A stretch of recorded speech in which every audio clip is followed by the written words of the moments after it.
자, 사건 사고 소식 살펴볼 텐데요. 지난달 29일 새벽 서울 종로구의 한 골목길에서 벌어진 일입니다. 영상 보시죠. 인적이 없는 어두운 골목길, 오토바이 한 대가 원을 그리듯 방향을 틀면서 골목길을 질주하기 시작합니다. 또 다른 오토바이 한 대는 지그재그로 움직이면서 아슬아슬한 주행을 이어가는데요. 자, 오토바이의 위험한 운전에 급기야 경찰차까지 출동했습니다. 고개 운전을 하던 이 오토바이가 사실은 이전에 정차 중이던 승용차를 치고 달아났기 때문인데요. 경찰은 승용차를 치고 달아난 이 오토바이 운전자를 골목길을 따라가 200m 추격한 끝에 검거했습니다.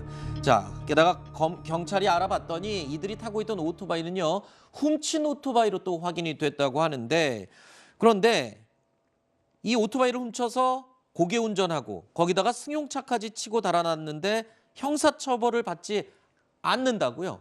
아니, 그 나이 때문이에요. 지금 아하. 저 친구들의 나이가 지금 정확하게 나타나지는 않았는데 촉법소년이라고만 나오거든요. 네. 촉법소년은 14살이 안 됐고 10살은 넘은 사람들인데 저런 사람들 경우에는 소년법상의 어떤 보호관찰이라든지 수강명령 같은 그런 그 보호처분 명령은 받을 수가 있지만은 형사처벌 대상에서는 제외가 됩니다. 그리고 12살이 안 됐으면은 또 장기 소년원 송치도 안 되는 상황이어가지고는 그래서 뭐 소년법상의 어떤 보호처분을 받는 것과는 별개로 지금 형사처벌 받지 않았다 이렇게 나오고 있습니다. 이 사실 촉법소년에 해당하는 청소년들의 강력범죄, 특히 저렇게 자동차나 오토바이를 훔쳐서 질주를 하는 경우가 최근에 자주 일어나고 있거든요. 자, 그런데도 뭐 법이 이러니까 어쩔 수 없이 그냥 속수무책으로 방치될 수밖에 없는 상황이에요. 그게 가장 큰 지금 걱정이거든요.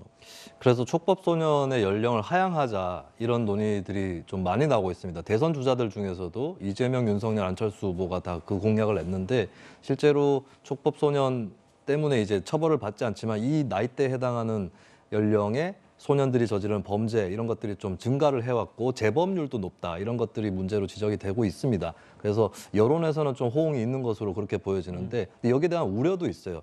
유엔에서는 아동권리협약을 채택을 하고 있는데 몇몇 호주라든지 몇몇 국가에서 촉법소년 이 형사처벌 가능 연령이죠. 이걸 좀 하향한 적이 있는데 다시 올려라 혹은 현재 14세로 돼 있는 국가들은 그대로 유지해라 이런 권고를 하고 있습니다. 왜냐하면 재범 같은 경우에는 꼭 처벌을 하지 않아서 재범이 됐다기보다는 가정 형편이라든지 아하. 학교에 관련된 교육 환경 이런 것들도 네. 크게 문제가 있어서 그런 것이기 때문에 좀 더 궁극적인 방법을 찾아야 된다 이런 의견도 있는 거고 한편으로는 이제 만 12세 정도면 형사처벌을 하는 과정에서 그 절차들을 잘 이해하지 못한다 네. 이런 우려도 있기 때문에 좀 이 부분에 대해서 뭐 찬반 양론에 다 일리가 있겠죠. 예, 네. 좀 숙고해서 결정을 해봤으면 좋겠습니다. 알겠습니다.